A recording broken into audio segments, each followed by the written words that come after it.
Šajā video apskatīsim 5 koordinātas vienādojumus, kas apraksta kaut kādu kustību. Pārvērtīsim tos uz ātrumu vienādojumiem un uzzīmēsim šiem te ātrumu vienādojumiem arī te grafikus.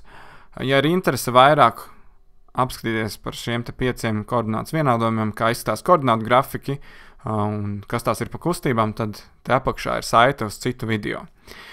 Bet tagad par ātrumu grafikiem. Tad te mums ir vispārīgais koordināts vienādojums, un te ir vispārīgais ātruma vienādojums. Mēs mēģināsim iegūt no koordinātas vienādojumiem ātruma vienādojumu katrai no šīm te situācijām 5. Pirmais ir x ir 40, un ja mēs pastamies koordinātas vienādojumā, tas 40, kur nav reizinātājs t klāt vai t kvadratā, tas ir x0, jeb koordinātā objekta atrašanās vieta, un ātruma vienādojumā, kā redzam, te nav svarīgi tā koordināta, jeb atrašanās vieta, kurā vietā sākumā atrodas tas objekts. Svarīgs ir tikai ātrums un pātrinājums. Līdz ar to šajā gadījumā šī koordināta nekādīgi neietekmē ātrumu vienādojumu, un tā kā ātrums ir 0 un pātrinājums ir 0, jo šie te divi saskaitāmie nemaz nav koordināts vienādojumā, tad ātruma vienādojums arī mums ir v ir 0, un atliekot te grafikā, tas būs, ka te visu laiku ir 0, 0, 0, 0, laikam ejot uz priekšu, un tas izskatīsies tieši šādi.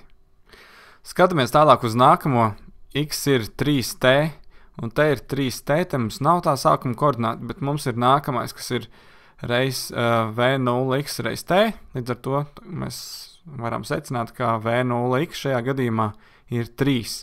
Tas sākuma ātrums ir 3. Un ātruma vienādojumā, tad mēs ņemam te to sākuma ātrumu, rakstam vienu pašu, šoreiz bez t, v ir 3, tad ātrums ir 3, un tā kā pātrinājums nav, ja tam vienādam nav, tad nekur t kvadratā, tad ātrums visu laiku būs konstants, ātrums ir vienāds ar 3 metriem sekundē, un tas arī ir tas vienādums, v ir 3 visu laiku. Tad 0, 1, 2, 3, šeit te, laika ejot, visu laiku mums būs taisna, kas izskatās lūk šādi.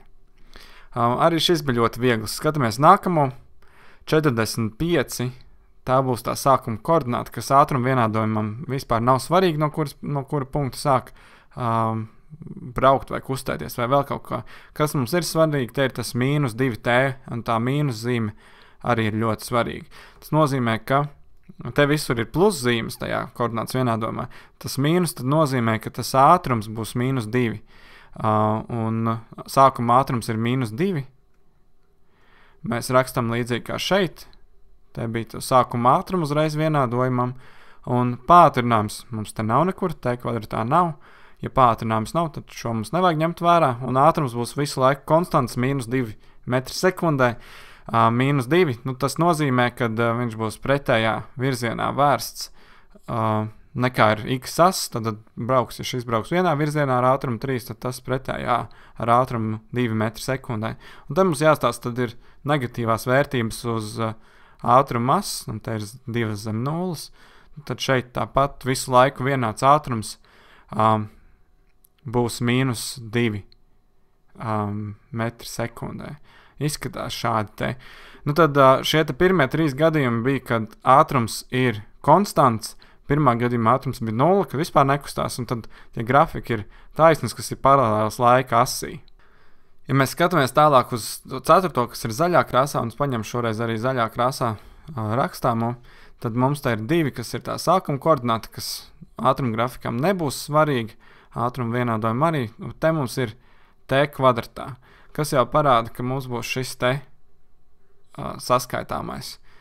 Šajā te koordinātas vienādojumā mums jādabū ir pātrinājums no tā ārā, kas nozīmē, skatāmies, tad ax reiz t kvadratā dalīts ar 2, mums šajā gadījumā tā daļa ir, te būs tā kā 1 saskaitāmais plus 1 t kvadratā, jeb 1 t kvadratā. Un ja mēs skatāmies šo te daļu, kas ir pirms t kvadratā, te ir ax dalīts ar 2, un te ir 1. Tātad mums ir ax dalīts ar 2, ir jābūt vieniniekam, mēs 2, lai mēs dalot ar 2 dabūt vieninieku, te jābūt ir 2. Tātad 2 dalīts ar 2 būs 1. Tātad pātrinājums mums šajā gadījumā ir 2 metri sekundē kvadratā. Un sākuma ātrums mums te nav nekur rakstīts, tātad šo te mēs neņemam vērā, ņemam tikai to, kur ir AX reiz T. A mums ir 2 metri sekundē kvadratā, līdz ar to mums šis te vienādojums būs 2 reiz T, V ir 2 reiz T. Un skatāmies, tad, kad T ir 0, tad arī V ir 0, tad šis punkts mums parādās, tad T ir 1, būs 2, tad kad T ir 1, ātrums ir sasniedz 2 metru sekundē, kad T būs 2, tad būs uzreiz jau 4, tad katru sekundi ātrums palielinās par 2 metriem sekundē. Nu šāda te mums izveidojas taisni, jo pātrinājums ir konstants, nemainīgs, un līdz ar to ātruma grafiks ir taisni, vienmērīgi pieauga ātrums šajā te, un tas izskatīsies šādi te grafikā. Un tad pastamies uz to pēdējo, kas ir nedaudz garāks. Un te pirmais atkal ir tā koordināta, kas ātruma grafikā nebūs svarīga tā koordināta, bet te mums ir gan sākuma ātrums, kas ir 12, gan mums ir šī te sastāvdaļa, kas mums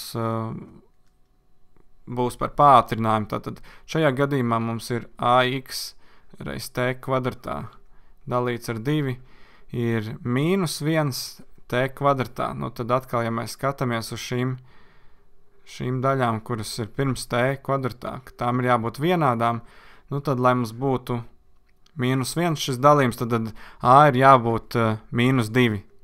Šajā gadījumā A būs -2 metri sekundē kvadratā. Un tad ņemam un rakstam šo vienādojumu, tad sākuma ātrums mums ir 12, pātrinājums ir -2, tad izveidosies tā, ka V ir 12, tad tā kā sanāk plus mīnus, nu tad rakstīsim mīnus 2 T, un šis būs tad ātruma vienādojums, kuram atbildīs šis te koordināts vienādojums. Un sākumā, kad T ir 0, tad 12 minus 0 būs 12, sākuma ātrums ir 12, mēs skatāmies sāks no šī te punkta, un katru nākamo sekundi samazinās ātrums par 2, jo pātrinājums ir -2, tad samazinās par 2. Tad nākamā sekundē jau būs 10, var arī ielikt te iekšā, piemēram, 1, tad būs 12 minus 2, ir 10 un tā tālāk, un tad šādi te mums būs tas ātruma grafiks šajā gadījumā, ja arī uzvalkot taisni, mēs iegūstam šādu, ka sākumā ir kaut kāds ātrums, bet tad, tā kā pātrinājums ir negatīvs, šis te ātrums vienmērīgi samazinās. Nu, tad esam ieguvuši ātruma vienādojums no koordinātu vienādojumiem un uzzīmējuši 5 ātruma grafikus.